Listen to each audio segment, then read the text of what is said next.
So yeah, hi guys! Welcome back to my channel and ngayon, na mas maganda yung setup ko ngayon. Mas maganda pa yung setup ko ngayon kasi ang mas natural siya.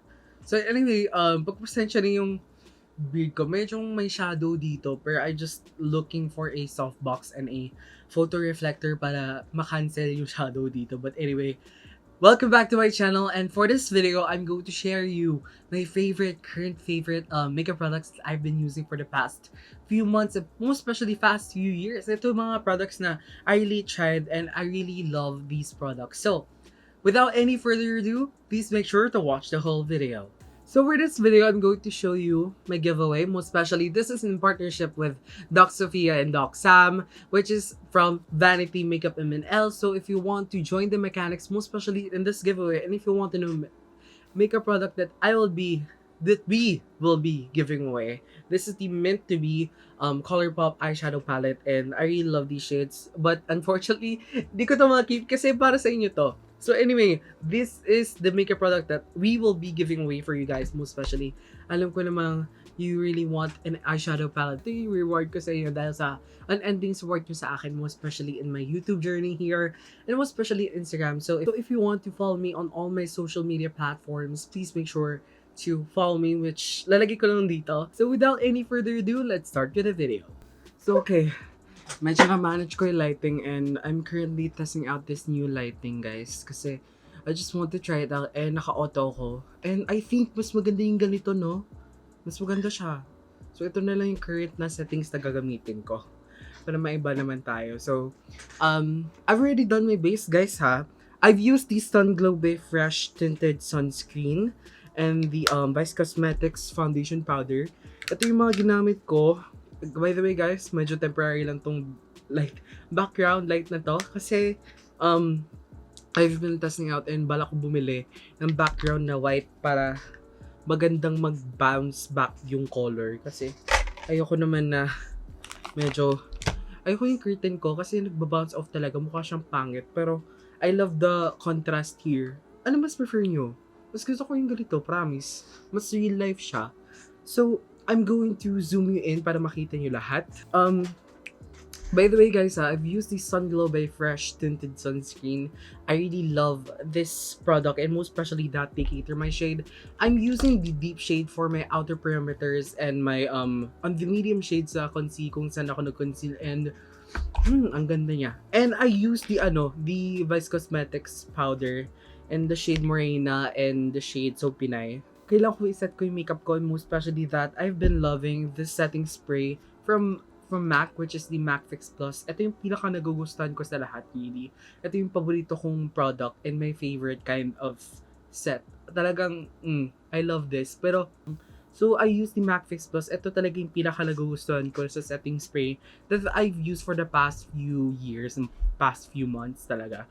Pero it has been replaced kasi I've been finding an alternative for the MAC Fix Plus, which is the Sunglow by Fresh Sun Mist. Ito talaga yung nag-replace sa aking MAC Fix Plus. Like, I'm really telling you that this product, I can't say enough kung gaano kaganda itong spray na to. So I'll just put it all over the face. Yan.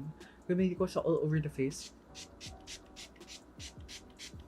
So next, what I'm going to do after setting my face, I just want to have a little bit of hydration. Wala pa akong contour and anything. So I'm going to show you my favorite contour of all time. Like, ito yung pinaka nagustuhan ko, which is the Taviant Sculpted Bronze. Ito yung paborito ko. Pagpasensya yung medyo maraming fingerprints. Maraming fingerprints sa compact na to. Parang ang ganda niya. Like, seriously, I love how it literally fits my skin tone talaga. So what I'm going to do is just that we're just going to apply it on the face. Medyo natural lang yung na to. Natural lang. Natural lang tayo for today. Kasi alam ko namang medyo tayo today, medyo simple lang. So this has been my favorite, which is the Taviant Sculpted Bronze palette, which I really love, and kahit mahal siya, like 950 pesos, pero worth it siya sa to lang. Ang problema ko lang dito is fallout talaga. So if you want to buy this product, make sure na medyo kontian nyo lang yung paglagay sa sa face, most especially dun sa So I'm just going to touch up my face. Medyo gagamitin ko yung powder brush ha, just to touch up para mabawasan ko yung dewiness sa face ko. So for the next, I'm going to use is a blush. And ito yung palette na nagustuhan ko talaga, like seriously. Gusto ko talaga yung variety na binibigay niya, which is the Snowy Beauty Chika Time Cheek Palette. Ito yung pinaka nagugustuhan ko for the last few months. And talagang, I really love the variety, like seriously. I really love how diverse this is. So I'm going to take a blush brush. Use, anong shade? Itong shade na to. Dalawang shade na to. Ito yung pinagkahalo ko, guys. And we're just going to take off the excess product. And we're just going to apply like very, like very pigmented just a face, and blendable siya, di siya patchy. Like, so good. I've been mixing these two shades kasi ang ganda niya sa skin mo, especially morena. Mukha akong flush with a little bit of flush on my face. Like seriously, ang ganda na pagkalapat. Yan. Ayan, yung face ko. Mukha akong flush. Pero mukha siyang Bretman Rock. Alam mo yun? Alam mo yung blush ni Bretman Rock? Ganun na ganun siya. Like, seriously. If you want to buy this product, I highly recommend this one. Like, seriously.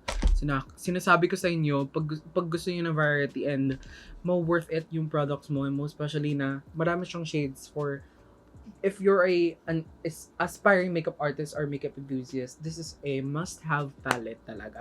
So yeah, I'm already done with the blush, and next is what I'm going to do is put some highlighter. And this is the highlighter that I've been liking or I've been loving for the past few years. As in, ilang years na to na sa akin pero meron pa rin. So this is the AOA Wonder Baked powder highlighter. Ito yung pinaka-favorite ko talaga. Like, I'm telling you that this is in the shade Snap. Ito yung pinaka-paborito ko talagang shade for me on the Morena skin tone.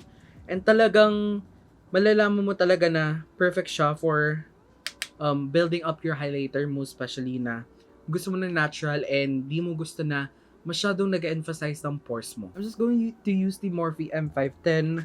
And what I'm going to do is just that, to apply it here. Medyo konting scratches nyo. Like, di siya nag-emphasize ng pores. Like, yung register dito sa camera, ang ganda niya. Ang ganda pag-register sa cam. Like, I'm being serious on how good this, like, oh my god. Like, pwede po siyang natural, pero for me, I like a blinding highlighter. Like, I'm very serious. Pag gusto ko highlighter talaga yung highlighter talaga. So, yan. Ganda yun sa face, diba? Parang siyang may dewy glow. Hello. Like, parang nasa studio ka, girl. Like, I'm telling you. Medyo light lang yung gagawin natin for the brows. I'm just going to use a clear gel or the Benefit 24-Hour Brow Setter. Ito yung pinaka-paborito ko, guys, for setting my eyebrows. Like, seriously. Like, I love this. Bumili kayo ng sample size ito. Sinasabi ko sa inyo. It will change your eyebrow game. I'm serious. Like, no joke. No joke sa paggusto ko tong, eyebrow product. Like, seriously. I love this product. Natural lang siya sa face. And natural lang siya sa brows. Like, if you have bushy brows like me and you don't want to have a tint, gusto mo transparent lang, I really recommend this one talaga. So right now, I'm going to show you is my favorite mascara, which is the Benefit Roller Lash Mascara. I really love this mascara, guys. I'm really telling you that if you have a sample size o gusto mo bumili, I really recommend this one.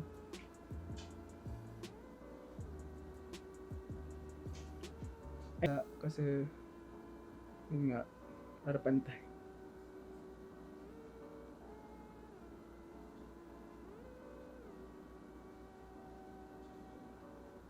Di ako naglagay ng eyeshadow, guys, dito sa video na kasi ang dami kong gustong na eyeshadow palettes. Like, super dami. Kaya, gusto ko, in one video, yung pinaka nagugustuhan ko talaga eyeshadow products. Okay. Pagpasensya ni lips ko, medyo di ako exfoliate kasi. So anyway, I'm going to show you my favorite lip product for the past. Like, this is the Careline Soft Suede Lipstick in the shade Mood. Ito yung paborito kong shade for, like, I'm telling you that this formula in shade. At saka budget price pa siya. Like, hello.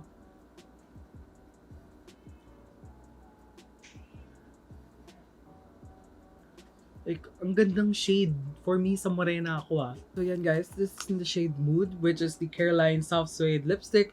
I really love this lipstick, and if you have the time to buy this in your online stores and sa Lazada and Shopee, kunin nyo na to. Sa totoo lang. I'm going to touch up my face using the Vice Cosmetics powder, which is in the shade Morena. Medyo touch up lang. Like, alam ko mukhang marami akong nilalagay, pero sa totoo lang, ganun talaga ako sa makeup ko. Madami talaga. Pag nagagamit ako ng product, like, super, mukhang maraming madami, pero it works on my face. Like, most especially kapag textured yung face mo. Ayan. So, this is the whole makeup look. Medyo simple lang yung makeup look natin for today. Ito yung mga current favorite makeup products na I really trust. Like, seriously, it's been working well on my skin, most especially na-textured yung face ko. So, these are the current favorite makeup products that I've been using for the past few years and past few months. Talagang it really works on my skin, and if you want me to suggest other makeup products, most especially kapag lipsticks and foundations, please make sure to comment down below kung anong gusto yung mga content na gusto yung makita dito sa channel na to, okay? So yeah, I think that's it guys. So thank you very much for watching guys, and I hope to see you on the next video. Please make sure to like and comment down below what are your thoughts about these products na pinaka-nagustuhan ko, which are my current favorite makeup products. So yeah, thank you very much for watching, and I hope to see you on the next video. Bye!